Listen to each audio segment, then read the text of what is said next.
I've been building this factory for 20 episodes. This is the first time it's actually started to look like something. Hey, bud. Glad you're here. Let's get to work. First thing on the agenda is getting back to the computer manufacturing facility. We now have this upper area that we can work with, as well as the lower area that we have pretty much cleared out. Looks like. Before we could get to building, though, there was a supply problem I had to sort out. Iron ore wasn't staying topped off, the trains weren't moving enough of it. The plan, add more trains and fix the steel line. Then we can really get to work. Oh, all right. So, looks like there's a couple issues to solve. So, let's go ahead and put those up on the screen so that we can get our priority list straight and get to work. The first thing I've been working on is what I am calling our to-do list.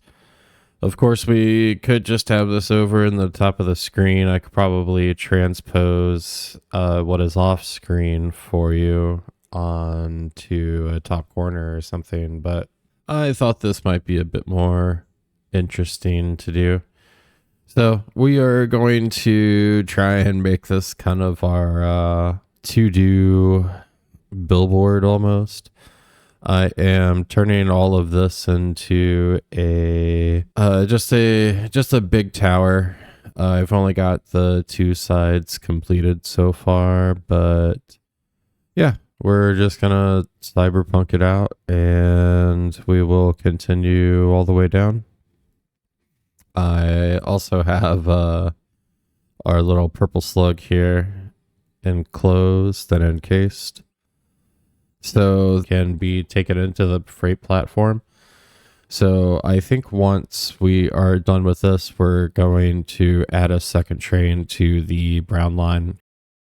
All right, pretty happy with how this is looking. We've got it lit up from all sides. We got our slogan, work is fun, here. Now I have two trains running on this line. I have the second train. It is not going to stop at the coal plant. It is just going to load coal, iron, and copper ingots here, take it over to that other plant, and then run the entire loop all the way around and reload.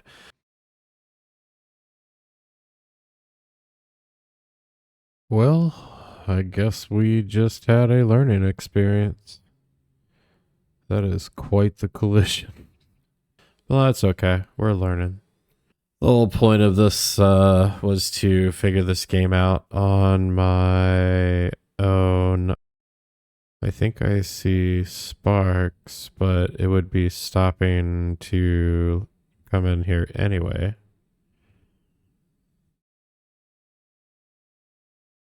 Look at that. Since the block is occupied, the train won't come in. Easy peasy. So the blocks are pretty simple, at least for the way this track is set up. I just put a block at the front and back of every station, and then I also put blocks where this track intersects with the blue line, because if you don't, anything that is on the blue line at the time will read as blocking it. I found the two trains was still lagging behind, and I am gonna go ahead and just add a third. I think that the freight cars will never fill up fully at this point, but it will ensure a more steady supply going in, hopefully making sure that we don't run out anymore. But yeah, it just takes a little bit of math to get there, and I am still learning these trains, so let's get this third train running, and hopefully that will take care of all of our issues. The blocks should still apply the same. Working out how I want the computer plant to look. I've just kind of been setting the boundaries and how tall I want it to be and how wide. It brought me back to our old copper area and just how I don't want to say slow because they were working for us the way we needed at the time, but really the output's super low. So I think what we do is we just rip this out real quick. We'll keep the warehouse intact. These are the different items that I'm looking to actually build in here. So as you can see, a lot of quick wire, a lot of copper sheet, a lot of cable, and a lot of plastic. So we'll be bringing all of those things in, the plastic and the aluminum and the quick wire we will be bringing in and unloading at different stations that we will set up in here. And then we will also have some outbound stations, a couple of options to work with. But yeah, we're going to continue ripping out all of these constructors, and we'll rebuild with some of our better blueprints. I have taken the 2 copper lines that were here and have put on Mark III miners and ripped out all the old production, and I've made some new blueprints. Ran out of slugs, so I had to run out and grab some more. 37 blues, 5 purples, and 16 yellows. I might have to go out and grab even more to finish up the small copper build that we got going, but we also got 9 hard drives to add to the collection. As with all my builds, I find that it just turns out to be a lot bigger than I anticipated. I just wanted to show you, I did replace all the copper lines here, overclocked them, got 1 running cable, 1 running wire, 1 running copper sheets. Then I've got a second floor that is doing the exact same thing, and they will feed into the copper warehouse that we built over here. So we'll enclose this off. We're going to enclose this off, and then we can start moving our products closer to the computer lab. You'll see I am starting to kind of build this up into separate buildings, I guess. It's going to turn into more of a district. Just wrapping up my build here of the copper, and we've got the outside pretty much done. This is where all the manufacturing is happening. We have the 2 floors that we showed earlier. Well, anyway, I just wanted to show that this build is pretty much done, but we also enclosed this. This is a couple of the iron miners here just to get them off the street. As I take breaks from doing some of the more practical building, I am also taking the time to try and build up the whole Cyberpunk district feel. So I'm going to go ahead and start using these hypertubes, and I'll have them placed in strategic areas, but I thought this would be a good way to start getting around a little bit faster. We're going to be going with pretty simple setup for the drop off of quick wire. We're just coming off of this side road. Quick wire is coming from that skyscraper down there. So, truck is up and running just fine. There's a lot of quick wire moving, so I've got 2 lines coming out. Even then, I think we're probably moving it faster than the 1560 that can be removed a minute. Found our way back to oil field 1, and I counted it up. We are producing 400 plastic a minute at our current production. That's with nothing added in.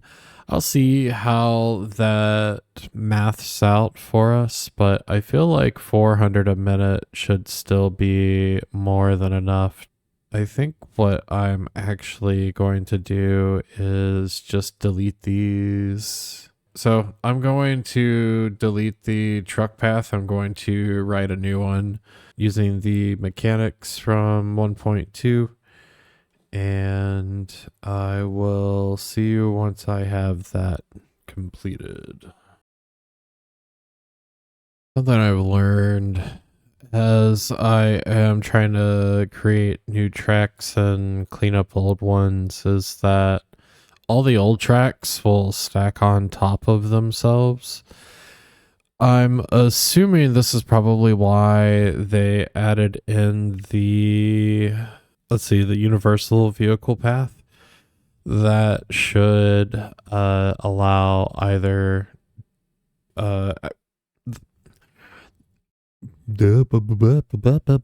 pork chop sandwiches. That'll allow the 3 different types to move. So I think I might just delete all the tracks and rewrite them so that they're not I don't know, so bad.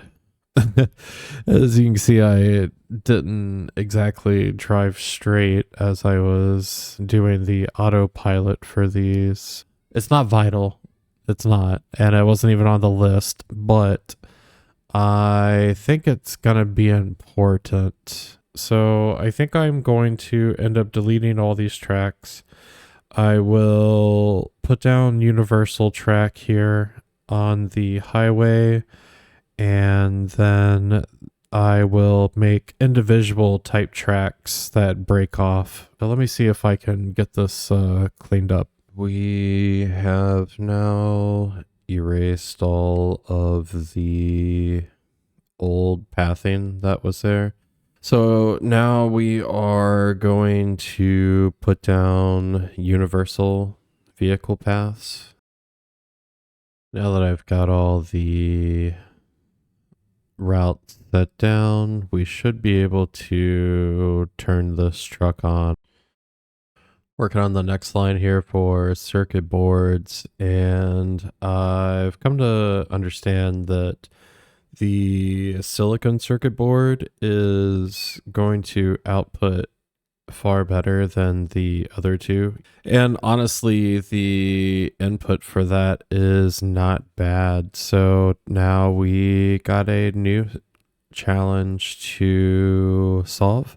And that is, how do we get the silica from up here down here? I think what I'll probably end up doing is disconnecting this and throwing a splitter on, and then reconnecting what we've got. And this way we can drop a line or 2 down to our computer lab.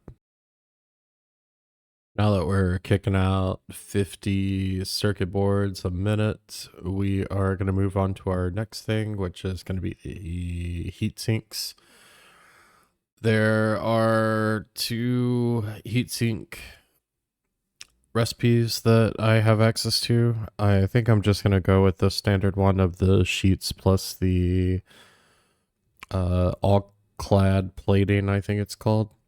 I will likely build a new road or connection to get from the aluminum area we'll have our storage underneath, and we will do the actual production up top.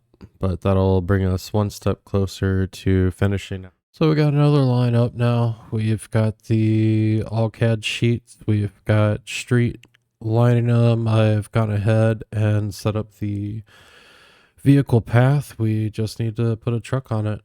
So heat sinks should be getting built as soon as I give these guys power.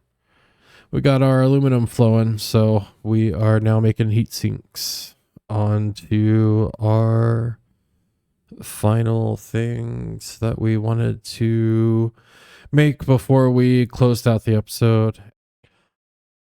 Got a couple of manufacturers up and running now. We just did a pretty simple design for feeding it in. One is overclocked by 2 and the other is overclocked by 1. If you take a look at the quick wire, that is really the bottleneck, right?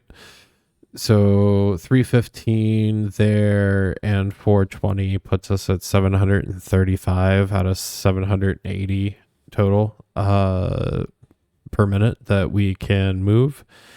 And that is even with its own dedicated line.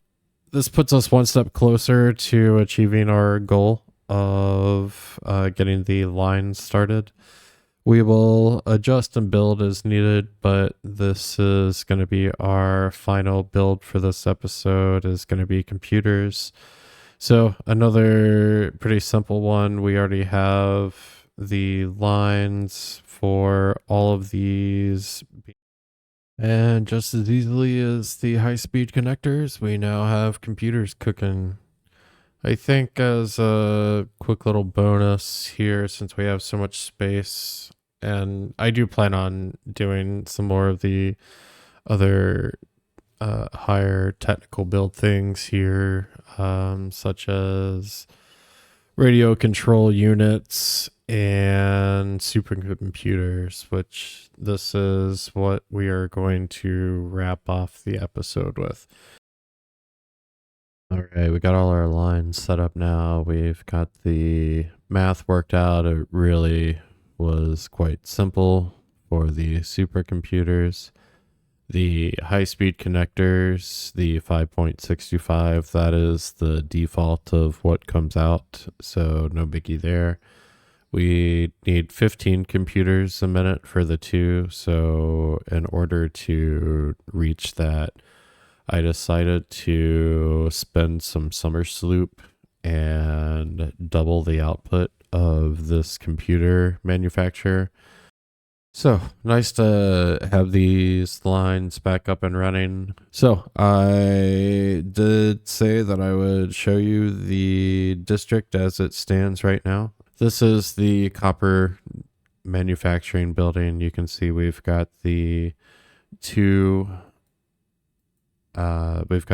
miners here that are feeding into that.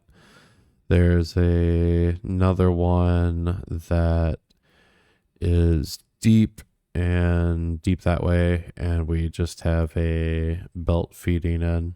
The outside here, we will just continue on. I made just a fake loading dock here. I figured if it's a city's going to have vehicles, so we will just have that there. We have this alley that's pretty much done. We'll come back to this, but we can just take a quick look down this way. Here we have some more miners. These are the ones that are feeding into the iron. And I just wanted a way to try and block them off from being out in the open as much as I could. And the ones that I did have out in the open, I decided to try and put up little construction screens to indicate that, hey, danger. I mean, of course there isn't, but if this was a real thing, it would be. Anyway, we have the miner building. Like I said, I decided to play around with the signs. I really like how it turned out. And honestly, I'm finding that I don't know that there's such a thing as too much neon. I think that you can honestly just throw it nearly as hard as you want. And for the cyberpunk aesthetic, it seems to come out all right. So you come down this way. The plan upcoming for when I tear this down and redo it, we will make it so the minor lines are not just sitting here in the road and in the way. But that takes us to this area. We have the sign put together that we're going to be using. We can go ahead and mark this as a green check mark because we completed the lines for the computer plant. So we have the sign there, and then we have just our top of our miners building. We'll end up using this area for something. I'm not sure yet what, but it does kind of work as an open spot for now. We encased our favorite summer sloop in just a little box, and this way we won't be able to grab it or harvest it by accident. We will be continuing on this in the next episode. We'll continue working on our list, and we will update it as we go on. But for now, I think that'll do it. Thank you so much for joining me. I hope you enjoyed, and I will see you at the next one. Goodbye.